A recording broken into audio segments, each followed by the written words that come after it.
Whoa. Whoa. Hi, Karen.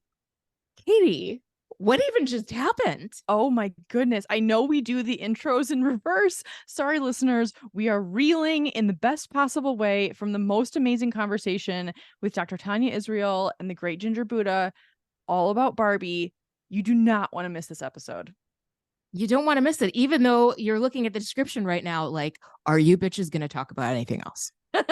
You're looking at the word Barbie and the name of this episode, and you're like, wow, really? Y'all are just going to keep milking this? Yes, we are. But I feel like this was the definitive Barbie conversation. You don't need to listen to or read or know anything else about Barbie after you listen to this episode.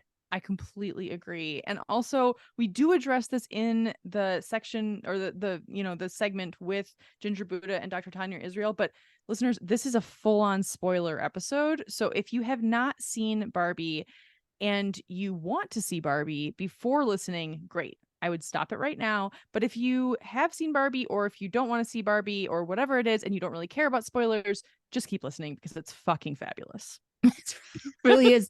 I would say keep listening, even if you don't think you want to see it, but might hate watch it later. Oh, there you go. Also listen. Yeah, Yes. for sure. Yeah, I do. I feel like one of the through lines of this conversation was like, we all bring our own perspectives. Yes. To everything. And it was really helpful to hear the lens through which other people watched this movie. Yes, I completely agree. And it's like, how amazing is it that four people can have such different perspectives and like extrapolated into the billions of people on the planet? Like, it's just so interesting because everything that I have seen, or the at least the predominant narrative, has been so positive about Barbie, and that doesn't obviously tell the whole story. And you see that in this podcast where four people have four different experiences, four different life experiences, four different worldviews that they're bringing to the table, and it's just so illustrative of the fact that like not everything is one way in any way, Barbie or otherwise. Oh man, Katie, that was deep. Okay. I'm thinking like it reminds me of how reductive we are. Like how formulaic our storytelling about anything in the world. And I mean storytelling like media, like journalism, like all of the millions of perspectives there are about everything. And we only listen to like maybe two people. 100%.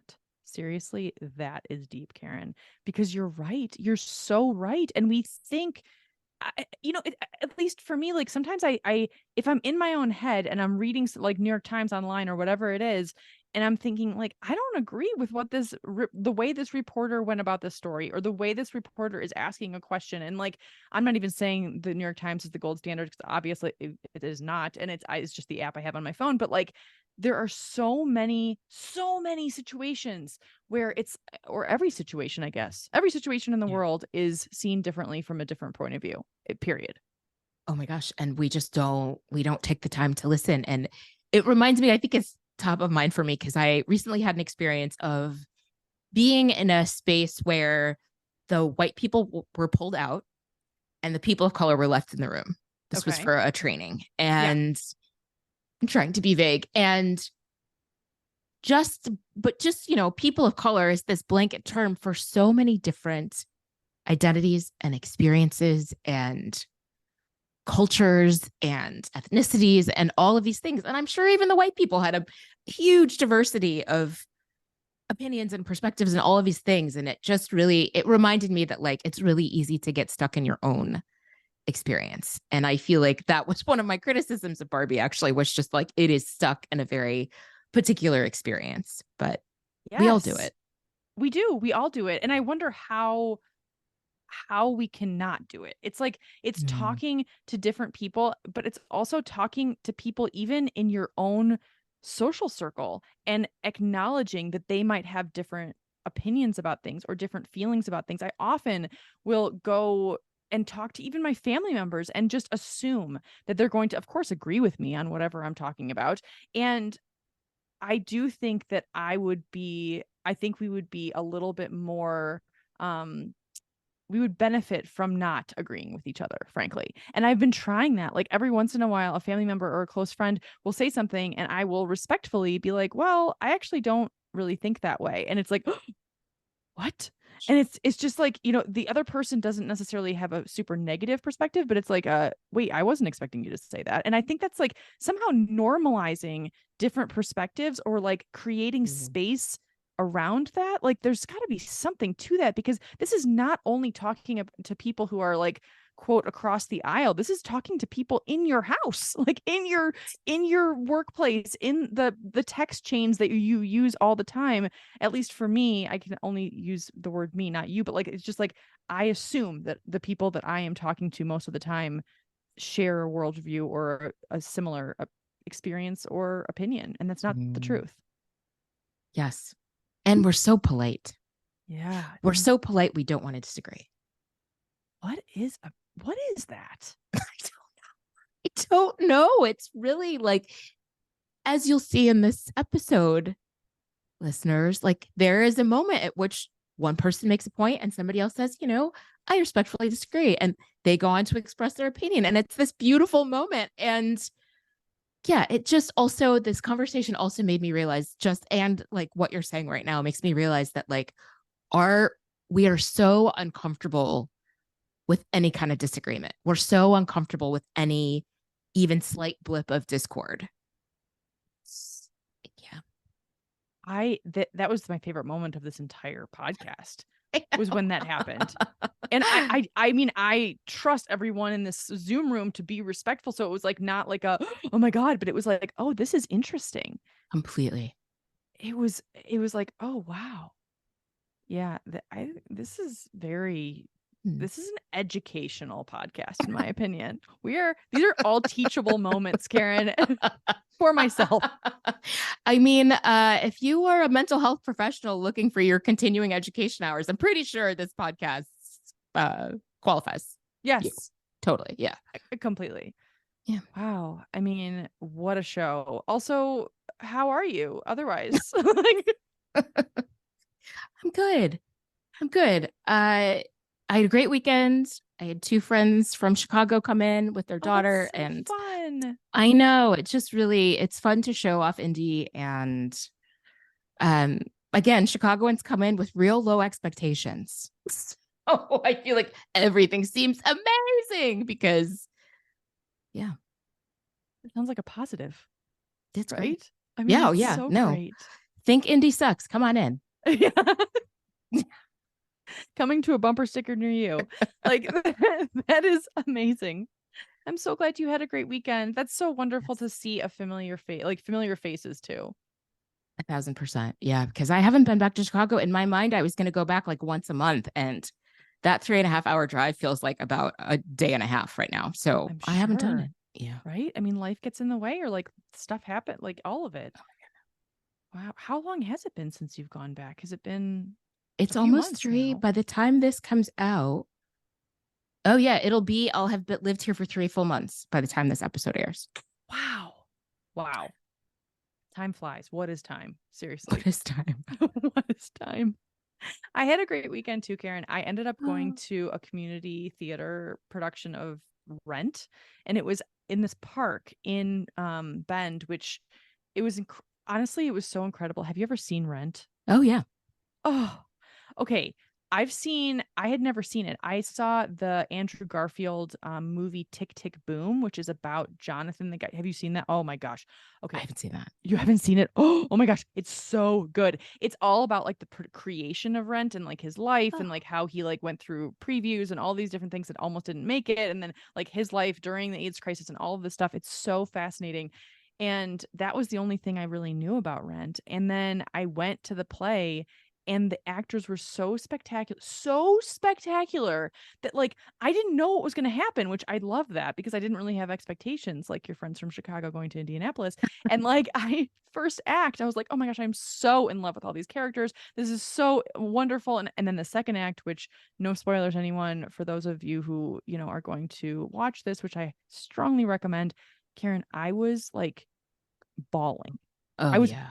I mean, I don't know if I've ever been to live theater and like cried like that. Like I couldn't hold it together. Like the whole way home, I was like scream crying to Tyler about how like which parts were so incredible and why I love this song and oh my gosh, can you believe this and can you believe that and like that performance was so incredible. I mean, I seriously I was on a high all day yesterday. I saw it on Saturday night. Today's Monday. It was honestly spectacular. It was wonderful.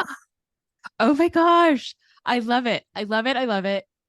I mean, depending on how deep of a rabbit hole, I mean, the original Broadway cast of Rent, because it was so long ago, all of those people are famous now. Oh, Like, really? oh yeah, Idina Menzel is in the original Broadway recording, like Oh. cast, like, oh my gosh, I'm forgetting all the people. Anthony Rapp is in it. Like, go back and look at because I in college had the dual CDs of the original Broadway recordings. I'm pretty sure I'm right about this cast. If I'm wrong, people were yelling at me, but like, yeah, go back and listen or at least like look at that first cast. It's amazing. I definitely will. I definitely will. Because I thought that it came out in the 80s, but I'm pretty sure it came out in the 90s, right? Oh, yeah. Okay, wait. It's Let's about the 80s. Yeah. Yes, but Rent I feel like came out when I was in college in the mid 90s. Mid 90s. Yeah, I think Oh, that's let's yeah. look. That makes a lot of sense. Yeah, it was just okay. I'm Oh, definitely I going to look love up the it. cast and I love that you know so much about it too and it's just yeah, it's just wonderful. It was just fabulous. So, Live good weekends all theaters around. and live theater is wonderful. Yes. Live theater is wonderful. I will say that I have a not so secret wish to audition for a play at some point in Bend. Oh, I really do. We'll oh my see. gosh, Katie. I will fly out to see Would you this. really? Oh my gosh, Oh, Karen, that would be yes. so amazing. Oh my gosh, Ginger, Buddha, and Tanya and I will all come. Oh my God, that would be incredible. A homecoming in Bend. You can stay with me. It would be so much fun. Okay, now I really will look into this because okay, I'll keep you posted. Not sure when this is going to happen exactly, but it is in my on my bucket list for sure. So I know we're almost to the end. I will say this is another thing I have realized about living not in a huge city. You and I both moved from big cities. Yes. Is that I I feel like there are more opportunities to step outside of your comfort zone.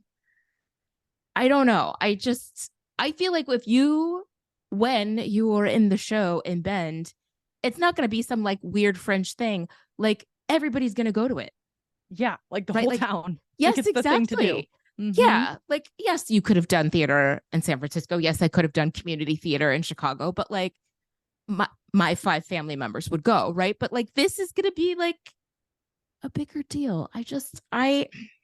I'm sold on moving at least for a little bit out of big cities just to give yourself a breather, y'all. Just it's worth it. I I so appreciate what you're saying, Karen, and I especially am happy that you're experiencing that feeling 3 months in, not even 3 months in. Like you are reading the room so well because I haven't been able to articulate that until recently, but I feel exactly the same way. Like there's something more approachable about being in a small city where it's like you know what's even going on. Like there's I Oh don't yeah. know, like it's I think in a big city or at least for me in San Francisco, like I had my things that I would go to and like I was interested in other things, but I found it quite overwhelming at times because there was so much going on and there's just it's a smaller pond in Bend. And so it's like, okay, well I know the three theater companies here and I know this cabaret theater that's really cool and I know that like and I can put it on my calendar and there's not as much going on, but it's like there's more engagement. I don't know if that makes it's is that what you mean too? Like it makes more sense Oh to me. yes, absolutely. Yes. Like yeah, there are fewer options, but the options you have more people are really into it. Yes, I completely. And you can also find your people a little bit easier, I think, if you're agree. trying to, kind of go into that direction, whatever the direction is. Um, okay, this has been so fun. I cannot wait for people to hear this episode because I think it's spectacular, like one of our best of the year for sure. Um, yeah, this has been awesome. All right. Well, enjoy, friends. I'm jealous of all of you for listening to this the first time. I'm definitely going to listen to it multiple times next week. But yes, enjoy Ginger Buddha and Dr. Tanya Israel. Hello, Ginger Buddha and Dr. Tanya Israel. We are so excited to have our two favorite guests here. today to talk about none other than Barbie. Welcome, welcome, welcome back. We're thrilled to have you. Thank you for having me. I'm so excited. I'm getting to meet Dr. Tania. Are you kidding? This is the best. And I'm like, Ginger Buddha, I have just been worshiping you from afar. So I am thrilled. Same, girl, thrilled. same. Yep. My God, it's actually a little, I feel like we've opened some kind of portal, bringing you both together, like crossing the streams of some kind. Like, who knows what's going to happen? Yes. Everything's on the table. Powers. Oh my God, this is so exciting. Okay, so I finally got to see Barbie last night. I saw it well, I guess it was yesterday afternoon with a couple of my friends, and I am so ready to get into this because I feel like we kind of started the summer with Barbie with you, Ginger Buddha, and then we are wrapping it with Barbie with you, Ginger Buddha, and with Tania, and this is just so perfect. So Karen, where should we begin? I don't even know how to start this conversation. It's so rich. I know. Okay, so Katie, you are the one who we have not heard from, who listeners have not, you were the only one who listeners who've not heard from at all about Barbie Palooza. So give us your initial thoughts, and then I'm sure our esteemed guests will jump in. Okay, so it's hard. I have a lot of mixed emotions, honestly. Like, I really do. I feel, okay, so just diving right in, I feel very grateful that a movie this large with this mass appeal is tackling a topic like the patriarchy. I am glad that's like off the top. I am glad that's happening. I am glad that it's at least in the conversation. I will say that there were half men, half women in this filled theater in Bend yesterday, which I was like, okay. I mean, a couple of the men left. The guy behind me was yawning loudly, whatever.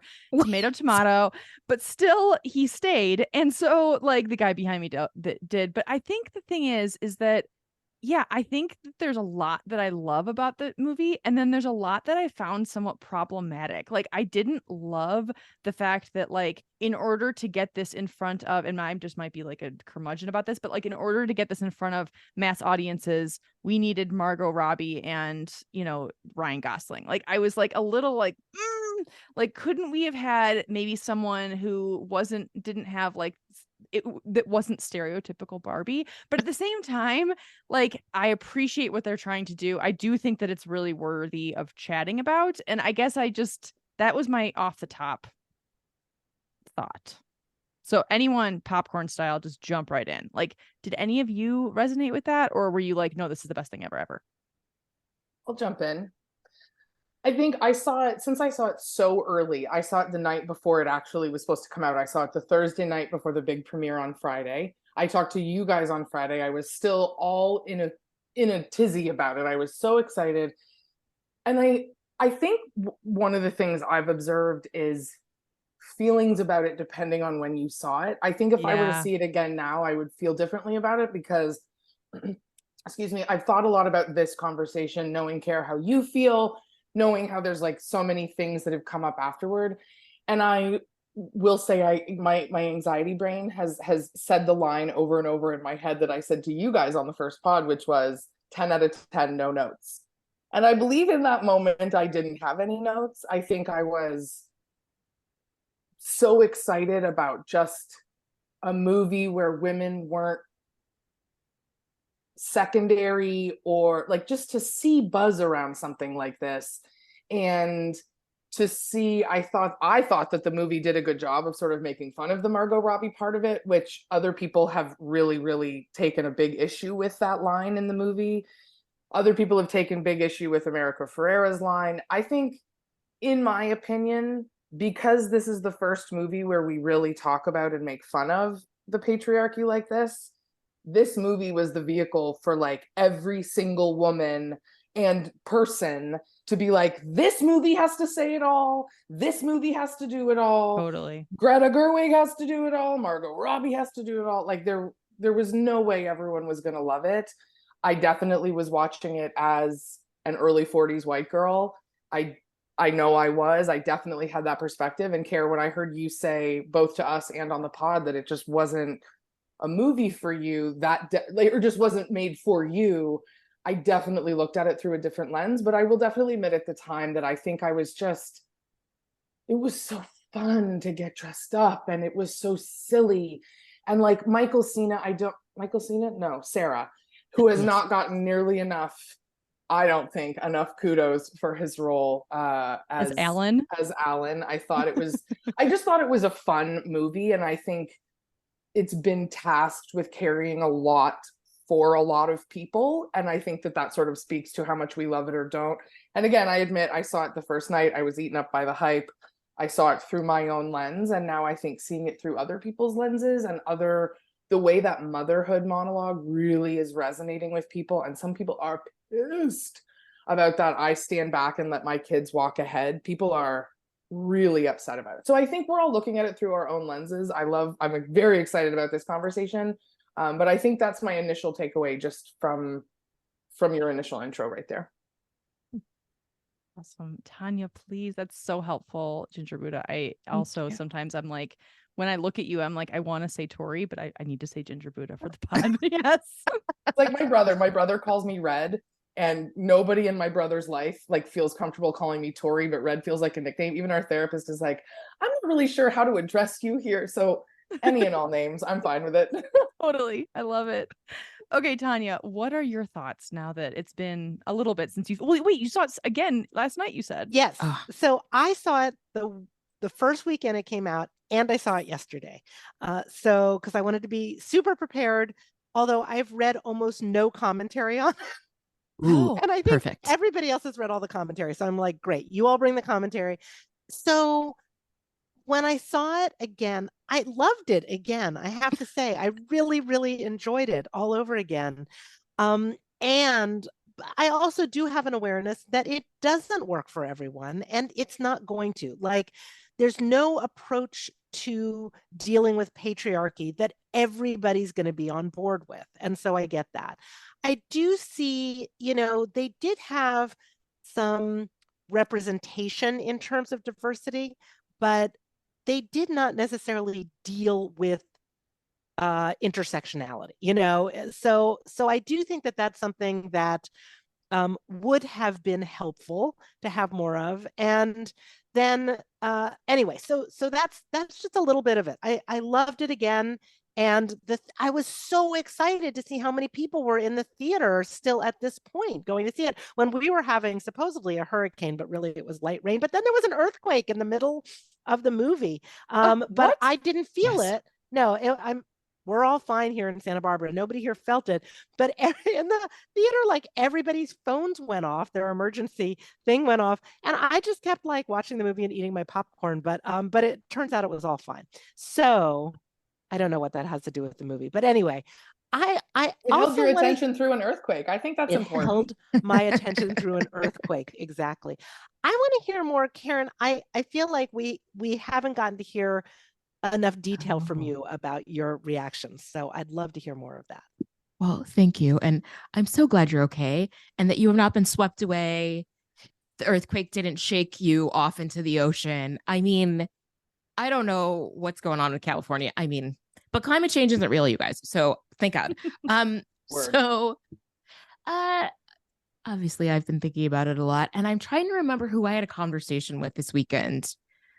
Who was able to articulate something that I couldn't have said the first time, which is like, in addition to feeling like, okay, this movie was not for me. Like, I feel like this movie did the thing that so many movies do. It was just like, we made a Black lady president, so we don't have to talk about race because look, there's a Black lady who's president. We're done, right? Like, okay, that's cool. But yes, as you said, does not discuss intersectionality, doesn't discuss race. It can't do everything in a movie, but that also means that like I watch it and I'm like, okay, whatever. And yeah, I felt like another piece of it for me was like, I have called myself a feminist since I was like a freshman in college or a sophomore in college. And I feel like I got this feeling that I often get, which is like, I've been standing out over there saying these things all this time, and you guys called me crazy. And you said that I like was a women's liber and I hated men and all these things, right? Like, I feel like whatever wave feminism has been saying these things for a really long time, and that now that it's swung into the mainstream, we're all supposed to have had some awakening, when there are those of us who are just like, wow, really? Men really oppress you? Really? You feel oppressed by men? Tell me more about that, right? Like, so there's also that piece of it. And the last thing I'll say is, like I said, I can't remember who I was talking to who really chafed at this. Maybe it was MLB, chafed at this idea that, like, if women were in charge of the world, that they would treat people the way that men treat us. That if there was a matriarchy, that we really would treat the Kens this way and disregard their feelings and just be kind of shitty, right? Like that Barbie land centers women in a way that makes us assholes. And I guess I don't agree with that idea that, like, if women were in charge, if women ran the Supreme Court, if women build houses and did all the things, that this is not what we would do with our power. Like, I just didn't. I feel like that to me is also another, like, cultural difference. Like, I feel like that is a white woman's fantasy that is not my fantasy. Like, I feel like if Black women rule the world, which we, by the way, do, and nobody talks about it, that is not what we do. We lift everybody else up. We rescue everybody else. We make the world safer and better for everyone, rather than just like, oh, we're going to subjugate you because we're women. Like, I didn't vibe with that notion either. I have a question about that. I mean, because I've heard, that perspective, like if women ruled the world, it would be really different. And I feel like women have maybe a different view of things because we are not the ones in power, and that gives us some perspective on things. But in Barbie land, Barbie's always been the one in power. And when I think about all the psychological research about, like, the Stanford prison experiment, where it's like, if you randomly assign some people to be guards and some people to be prisoners, the guards are totally going to abuse their authority. And so if anybody is in that in charge position and really does have all the power. So I'm curious, like, is there something about being women, or about being women of color or Black women, that you think makes an essential difference? Or is it just because we have that perspective by not having power? I wonder about that. I mean, I think it's inherent. Like, I don't think it's because we have the perspective of not having power. I feel like we would just, that power doesn't have to be exercised just one way. Mm-hmm. And I feel like we just would do it differently. But maybe it is socialization. And I get that argument, but I guess it's also a fantasy. Like, we didn't have to do it that way. We could have done it a different way, right? And so, yeah, it's a good question, but I don't know that I feel like that didn't feel like a utopia to me, I guess. Yeah, I didn't mind that it started that way. I minded that it ended that way. That in the end, it was still like, no, you can't have a Supreme Court justice. And so that's where it's like, okay, now that we've all gone through our process, can we then say, oh, we actually want to have a Barbie land where everyone is a full human being? Mm-hmm. Mm. Totally.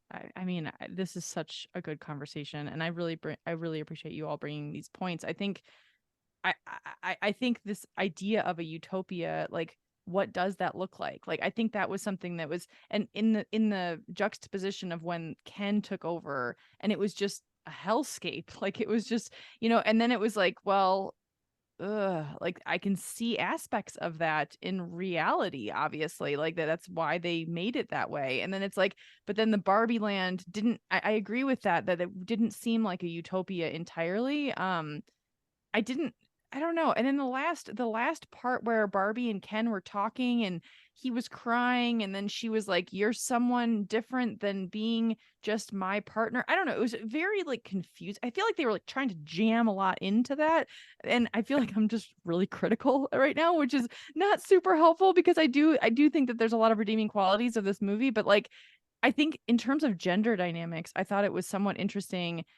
I really came away from it feeling like, oh, men need to see this. Like, men need to see this. Like, this is something that, like, absolutely all men need to see, especially, I mean, even the ones that are, aware of the patriarchy and all of that. Like, the one scene that really got me was when they had transformed, Barbie and Ken had gone from Barbie Land into the real world, and they were rollerblading in Venice Beach. And she immediately said that she had this feel. Well, first off, he was like, "Oh, I feel amazing, and like I feel so free, and like this is just so amazing." And then she was like, "I have a feeling of violence." And she's like, "I can't put a finger on it, but I feel like there is violence present." And he was like, "Oh, I don't feel any violence." And I was like, mic drop. I was like, that right there is something that is hard to articulate. And I really appreciate Greta Gerwig and her partner Noah for saying that and like putting that in the script and making it there, because I think that's something that, I mean, even in my own relationship with Tyler, like I don't think, I mean, I think maybe he has some vision of that sometimes, but like not all the time. Like it's like, I just a small story, but like we were in India like 15 years ago, and I was grabbed on the street next to him and by a group of men, and he and I like screamed and they ran off, and he just was like, what just happened? Like he was totally like, like shocked by it, because they would never even touch him. Like he was seriously almost touching my arm. He was that close to me, and they took it upon themselves to like physically grab me. And that was when he was like, "Oh, well, this is top of mind, obviously, for him at that time. But this is every day. Like, it's like, this is every day walking down the street as a woman." And I just think that is something that is very redeeming about this movie that they have surfaced. And I'd love to know what all of you think about that too. That was something that really resonated with me. Yeah, Ginger Buddha. Yeah, I think I have a little bit. I think I wish I had seen it a second time before doing this. I think now, like what, 2 or 3 weeks removed from it, God, what is time? I don't even know when that was, but this far removed from it, I think I left feeling like so much of it was satirical. Like I didn't really get the impression that for me, that Barbie Land was the dream. It felt to me like it was just flipping everything on its head and showing us the ridiculousness of it, because when that story is told the other way, that's every single other fucking movie that we all sit through and watch. And so straight up, when like Barbie is going on her mission on her own to go to the real world, and boom, Ken pops up, and there he is, and there he's just like on her journey with her. And then she's trying to figure this stuff out while he's screwing around and doing all of this stuff. Like it's, for me, it felt like it was making fun of itself. And some of these things were very, it's absolutely not Utopia. It's certainly not mine. They also didn't address the body size issue. I think I felt very seen in the fact that, Karen, you're talking about, the role of a Black woman as a president. And I'm thinking, I joked about the role of a redhead as Midge, but also there was like one heavier set Barbie in it. Like it was not, it felt to me to just be that very much like making fun of itself, and like the violence thing, like calling it out with just this one simple line that every single woman watching it knew exactly what it was talking about. And Katie, your story brought up this memory I have, and I don't remember the context, but it's a question that was posed to a group of high school students or college students. And they asked the men first or the boys first, what do you do when you're going out to walk home at night? Like if you're going home. And he says, well, I walk home. And then they ask the women the same thing, and they say, I text my friend to let them know I'm going. I hold my keys in my hand. I make sure that I'm only walking down well-lit street. Like we have this list of like 12 things that we just inherently check. And so I agree that there are definitely points of it that didn't reach everybody, but I will say, for my interpretation of it, I felt like it was just really on its face making fun of so much of this stuff, and joking too that the patriarchy is not fixed. The patriarchy is, what did he say? Horses and leather, or horses and Yeah, whatever it is. And so I think I just, again, seeing it early, I seeing it again now, I'd probably look into it more deeply or a second time. But I do remember coming away with just how fantastic it was that she just called so much stupid shit out and just literally reversed the roles. And that's what made it ridiculous. And I agree, Katie, that any man that I want to see, or to know, I want to see it, just because when you tell it in reverse, it is this goddamn ridiculous. Like, yes. And yeah, so I think I looked at it a little differently, as to when I saw it, and again, saw it through my white 43-year-old eyes. Yeah. And I love that idea that we're, looking at it, it's a commentary. Everything about it's a commentary. And so it's not necessarily saying that Barbie Land as it started is the ideal. And in fact, so much of Barbie's growth in that has to do with developing her own empathy and compassion toward other people. And when she looks at this woman, on the bench and she says, "You're beautiful."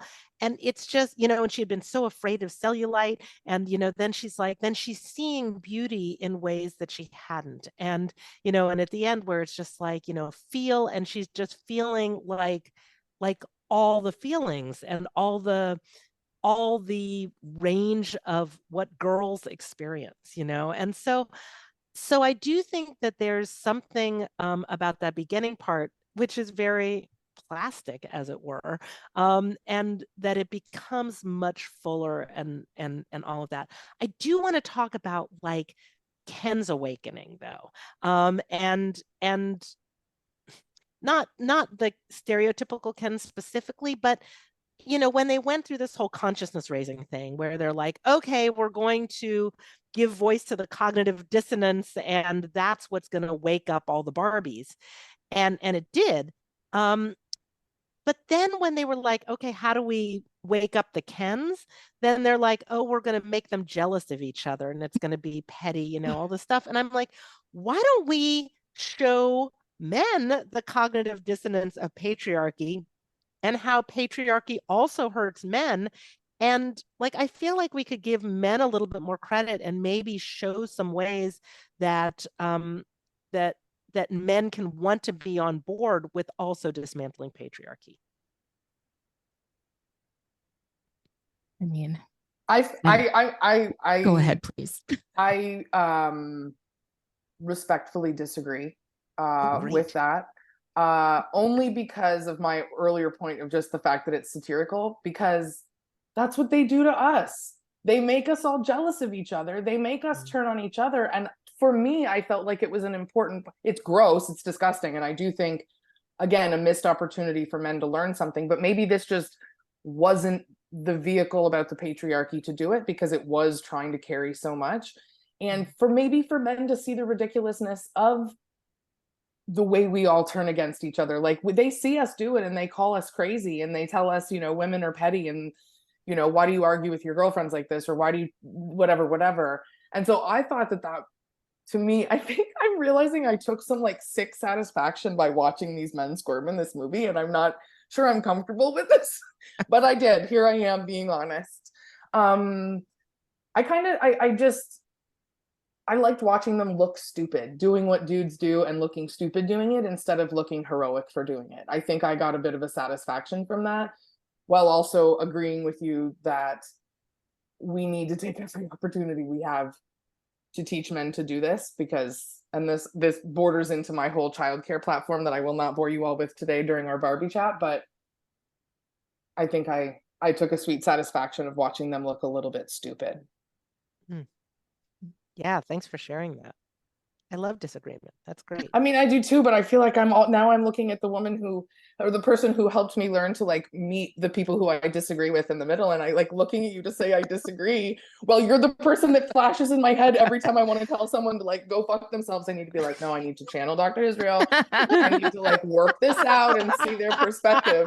So to disagree with you in lifetime, Dr. Tania, I can't believe I did it. No, but it's all about like people having different perspectives. It's like we don't all have the same opinion about the movie. We don't all see things the same way. Honestly, one of the people I went to see the movie with the first time was, I said the same thing like immediately afterwards. And she was like, if patriarchy was so bad for men, I don't think we'd have patriarchy, So I get that my perspective on sort of, how we get men on board with dismantling patriarchy is not necessarily what everyone thinks we should do. So I love that so much. Oh my gosh. I feel like, Tori, you are all of us. You are all, because all of us here, Tania, I hear you in my head all the time. Same. When I just am like, you are late. When I disagree, I mean, I live in Indiana, right? And I look around me and I have to remember that these folks around me also feel oppressed, also feel silenced, also feel like the world is turned against them. Like their perspective, we have in common that we feel that society is not for us. And I have to remember that, and I hate it. I have to tell you in this moment, Dr. Tania, that my company right now has 3 words that we use to approach any situation that we don't know how to hit.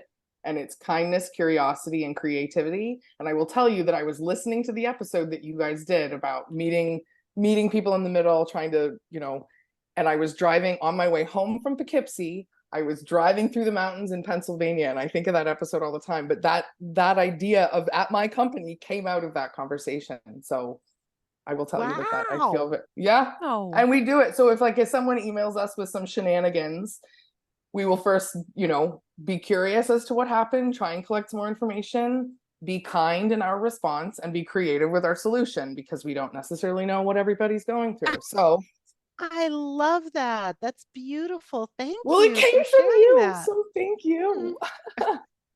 This is amazing. Like, this is like some portal has opened here. I can feel it. A portal has completely opened. We are in a vortex. Like, this is totally happening.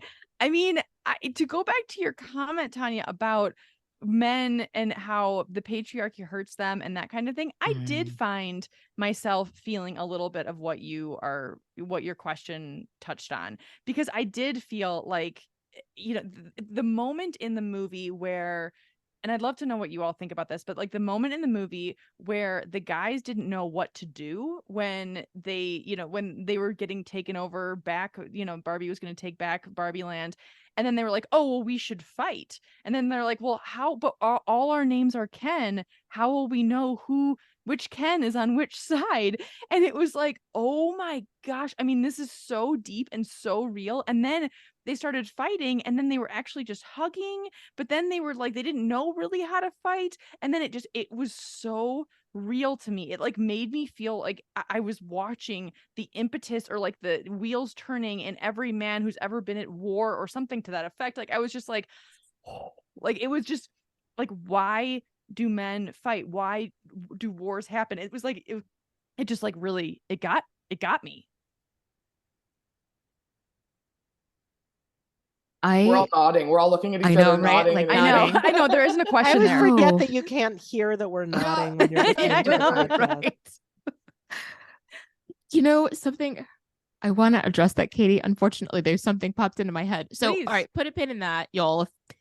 The whole men fighting thing. Why do they do it? One thing I feel like we haven't talked about is the whole Will Ferrell board of directors Mattel, that men created and control Barbie. Like this whole notion, like that, I will say, is something I appreciated, because the Mattel boardroom probably doesn't look all that different. I don't know for sure, but I'm certainly the Mattel of old, when Barbie was created, probably looks just like that. And I appreciated the ridiculousness, yes, of these dudes in suits led by Will Ferrell being the creators of Barbie, or like, the company behind Barbie. Like I enjoyed that, the absurdity of that. Keep her in the box, keep her in the box, keep her in the box. Yes. I did love that. They're the promoters of Barbie, but they're not actually the creators of Barbie, because Ruth Handler is actually like the creator of Barbie. Yes. And so there's something there about it was from a woman. Okay, that opening scene, we haven't talked about that opening scene that's like from 2001: A Space Odyssey, where it's like they've got these, little dolls, these baby dolls. And then there's this, the Barbie who changed everything and took, we talked about this some on the last episode, but it was an alternative for girls to not be parenting the doll, but to be the doll. Yeah, but I think putting those two together, hearing that perspective like that, I think bringing that part of the story in, and Rhea Perlman really, in my world, can just do nothing wrong. She just, oh gosh.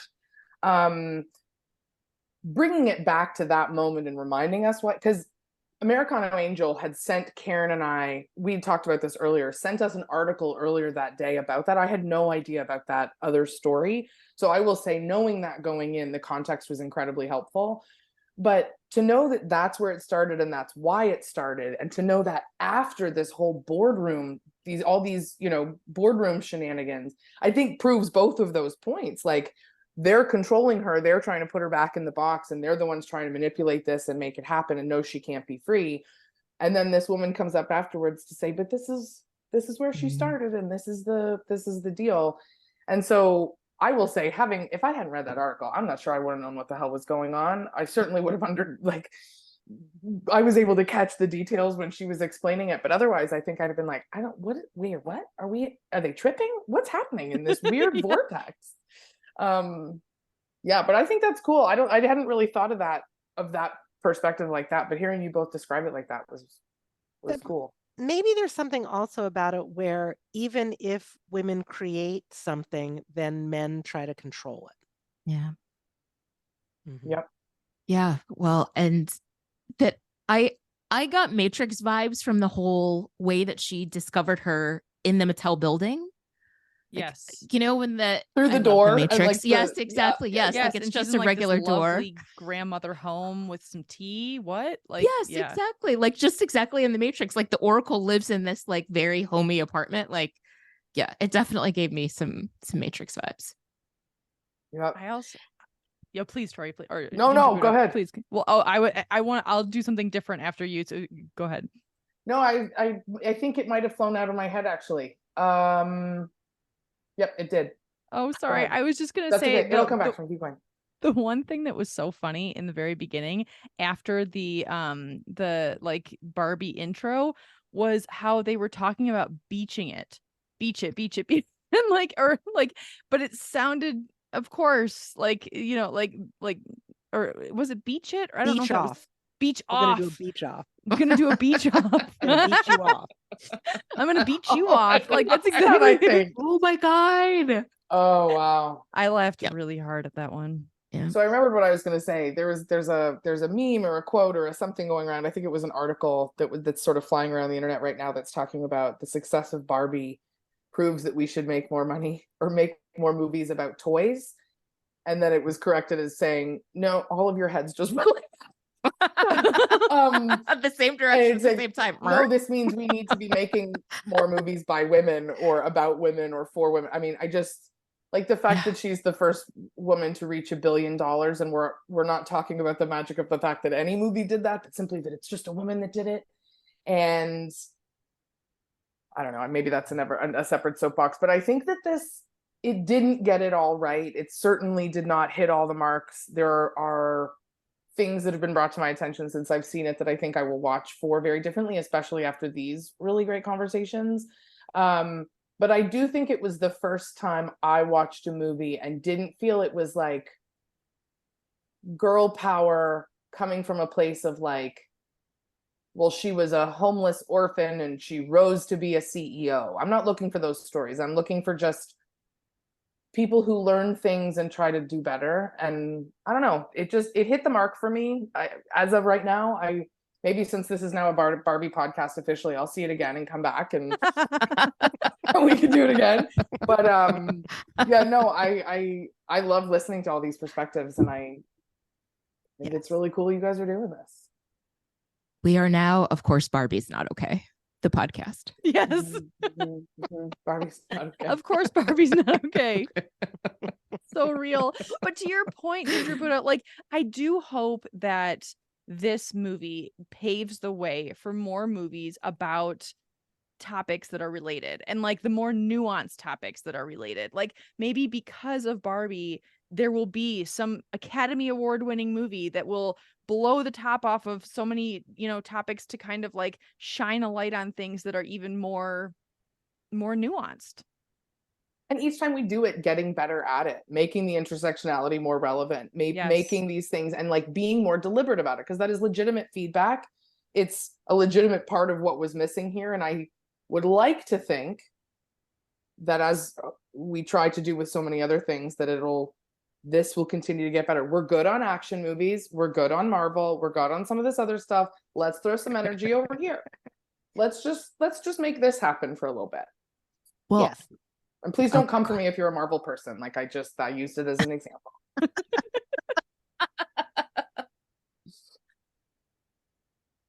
Well, and I feel like in the meantime, also bracing ourselves for the pendulum swing the other way. I'm feeling, Mm. I feel very deeply. And when I was at NABJ, which is the National Association of Black Journalists Convention, I went to a panel with Roland Martin, who said that every period of Black advancement is followed by a period of attacks on the civil rights of Black people. So I just think, who was the president after Obama? Like, we have Barbie and we are going to get there, y'all. I firmly believe that, yes, there will be movies in the future that keep pushing the needle. And I just worry about, in the meantime, what fuckery we're going to have to tolerate to counteract this groundswell of support for a woman's movie. I will say, Care, when you were talking earlier about, like, I've been a feminist since I was this old, and now these new people are you know, jumping on board and using this word, I immediately was thinking of me in 2014 when I was out screaming and yelling and talking about the reasons we should be afraid, the reasons why it was important to vote, the reasons why this shit mess tsunami storm of man was coming at us. And then suddenly afterwards, and after election night, everyone's like, so you're going to go downtown and you're going to march? I was like, no, the fuck I am. I've been marching for 2 years. Y'all just missed. You go. I'm good. You go. You can go educate yourselves. And yeah. So I don't know why I needed to bring that in that tangent, but I feel seen by that. Like, yes. Welcome. Yes. Welcome.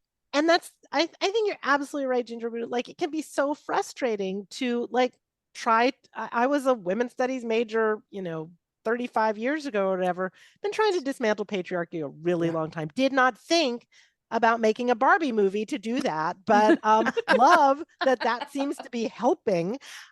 So there was a line, and actually this is the one point where I pulled out my phone in the middle of the movie and wrote this down because I wanted to remember it for this conversation. So Sasha, the daughter, says to her mom when she's like, we got to turn around, we got to go back to Barbie land. And she says, even if you can't make it perfect, you can make it better. And so I think that's the thing. This movie was never going to be perfect, but it's amazing. And it's not going to make things perfect. And at the end, Barbie Land wasn't perfect, but it was better. And maybe that's all we can do, is always just keep working toward that. I mean, talk about mic drop, end of episode. Thank you so much, Dr. Tania Israel and Ginger Buddha, for joining us. We love you both so much. And listeners, we really hope this brought some, new thoughts into your mind as well. And maybe you're having some different types of chats with your friends about Barbie. And if you haven't seen Barbie, sorry, not sorry. There's a lot of spoilers in here, but thank you for listening. And we will see you all next week. Bye, Barbie. Bye.